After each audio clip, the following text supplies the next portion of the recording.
ఓం శ్రీ గురుభ్యో నమః. శుభోదయం, శుభ సోమవారం.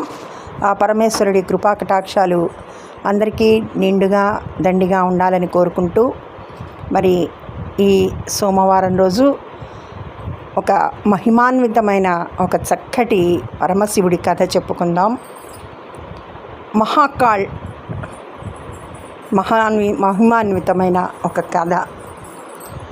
ఉజ్జయినిలోని మహాకాళ్ మందిరం వెనుక ఒక సందు ఉండేది. అక్కడ గీసు అనే హల్వాయి ఉండేవాడు. అతను రోజు తెల్లవారుజామున 4 గంటలకు జిలేబీలు చేసేవాడు. కానీ ఆ జిలేబీలను అమ్మేవాడు కాదు, నైవేద్యంగా పెట్టేవాడు. గీసు తండ్రి 1952లో దుకాణం మొదలుపెట్టాడు. పేరు మహాకాళ్ జిలేబీ. దుకాణం చిన్నది, కానీ జనం ఎక్కువ. ఎందుకంటే గీసు జిలేబీ కరకరలాడుతూ రసంతో నిండి తక్కువ రేటుతో చవకగా ఉండేది. నియమం ఉండేది. మొదటి బాణలి మహాకాల్కు. అతను 4 లేస్తాడు, పిండి కలుపుతాడు, పాకం పడితే ఇస్తాడు. పళ్ళెల్లో అలంకరించి గుడి వెనుక ద్వారం నుండి పూజారికి ఇస్తాడు. దుకాణం తెరుస్తాడు. జనం అడిగేవారు, గీసు వ్యాపారం ఎప్పుడు చేస్తావు? అతను నవ్వుతూ, వ్యాపారం నేను చెయ్యను, మహాకాళ్ చేస్తాడు, నేను ప్రసాదం పంచుతాను అనేవాడు. 2020లో లాక్డౌన్ పడింది. గుడి మూసేశారు, జనం లేరు. గీసు దుకాణం మూతపడింది. అప్పు పెరిగిపోయింది. కొడుకు అన్నాడు, నాన్న, మొదటి బాణలి ఆపేయి, ముందు కస్టమర్కి. 4 లేస్తాడు, జిలేబీ చేస్తాడు, గుడి మూసిన తలుపు దగ్గర పెట్టి వస్తాడు. పూజారి లేడు, కానీ అతను పెట్టేవాడు. కుక్కలు తినేసేవి. భార్య అనేది, పిచ్చెక్కిందా, ఇంట్లో పిండి లేదు, నువ్వు మూసున్న దేవుడికి పెడుతున్నావు. గీసు అన్నాడు, దేవుడు మూయబడలేదు, తలుపు మూయబడింది. అప్పుల వాళ్ళు వచ్చి బెదిరించారు. గీసు బాణలి అమ్మేశాడు. ఇప్పుడు అతను చేతితోనే జిలేబీలు చేస్తాడు పెనం మీద. ఒకరోజు కొడుకు అన్నాడు, నేను పూణే వెళ్తున్నాను, ఉద్యోగం వచ్చింది. గీసు ఆశీర్వదించాడు. మొదటి పెట్టు అని చెప్పాడు. గుడి తెరిచారు. 2021లో జనం తిరిగి వచ్చారు. గీసు దగ్గర బాణలి లేదు. అతను పెనం మీద జిలేబీలు చేయడం మొదలుపెట్టాడు.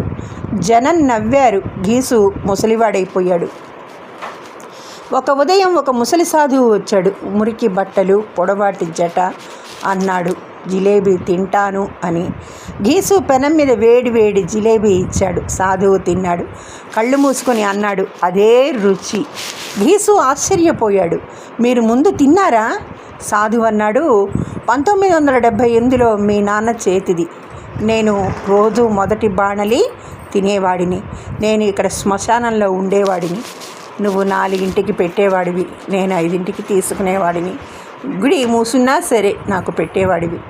గీసు కళ్ళు చెమ్మగిల్లాయి. సాధువు జోలెలోంచి ఒక చిన్న ఇత్తడి బాణలి అన్నాడు, ఇది ఉంచుకో అని. నా గురువు ఇచ్చారు, ఇప్పుడు నీది. గీసు వద్దన్నాడు. సాధువు అన్నాడు, నేను వెళ్తున్నాను, నాకు ఇప్పుడు జిలేబీ వద్దు, ముక్తి కావాలి. సాధువు వెళ్ళిపోయాడు. గీసు బాణలి చూశాడు. లోపల ఒక చీటీ ఉంది. రాసుంది, అప్పు మాఫీ అని. అదే రోజు అప్పులారు అనామక దానం. గీసు మళ్ళీ మొదటి బాణలి మొదలుపెట్టాడు. జనం పెరిగారు. జనం అంటారు, గీసు జిలేబీలో ఇప్పుడు అమృతం ఉంది. ఒకరోజు అదే సాధువు మళ్ళీ కనిపించాడు. మహాకాళ్ శక్తి సవారీలో గీసు పరిగెత్తాడు, కానీ జనంలో కలిసిపోయాడు. పూజారి తర్వాత చెప్పాడు, అతను సాధువు కాదు, మహాకాళ్ నాగా సంతులు. వాళ్ళు ప్రతి 12 ఏళ్లకు ఒకసారి వస్తారు. వాళ్ళు కస్టమర్ లేకుండా పెట్టిన ప్రసాదాన్నే తింటారు. గీసుకు అర్థమైంది. అతను 2 ఏళ్ళు మూసిన తలుపు దగ్గర పెట్టిన జిలేబీలను కుక్కలు తినలేదు. గీసుకు ఇప్పుడు 68 ఏళ్ళు. దుకాణం కొడుకు నడుపుతున్నాడు, కానీ మొదటి బాణలి ఇప్పటికీ గీసునే చేస్తాడు 4. అతను ఇప్పటికీ పళ్ళెం తీసుకుని వెనక ద్వారానికి వెళ్తాడు. పూజారి తీసుకుంటాడు. కొన్నిసార్లు పళ్ళెం ఖాళీగా తిరిగి వస్తుంది, కొన్నిసార్లు నిండుగా. గీసు అడగడు. జనం అడుగుతారు, బాబా రహస్యం ఏంటి అని. అతను అంటాడు, జిలేబీ గుండ్రంగా ఉంటుంది, దానికి మొదలు లేదు, చివర లేదు. వ్యాపారం కూడా అంతే. మీరు కస్టమర్తో మొదలు పెడతారు, నేను దేవుడితో మొదలు పెడతాను. చివరికి లెక్క అతనే చూస్తాడు. ఇంకా ఉజ్జయినిలో ఈరోజు కూడా ఉదయం 5ంటికి మహాకాళ్ భోగంలో ఘీసు జిలేబీ నైవేద్యం అవుతుంది. పూజారి అంటాడు, భోగంలో తీపి కాదు, నమ్మకం నైవేద్యం అవుతుంది అని. ఘీసులు తలుపులు మూసున్నా పెట్టడం ఆపొద్దు, ఎందుకంటే తీసుకునేవాడు తలుపు నుండి రాడు అని. ఓం నమః శివాయ, ఓం నమః శివాయ, ఓం నమః శివాయ. సర్వే జనా సుఖినో భవంతు.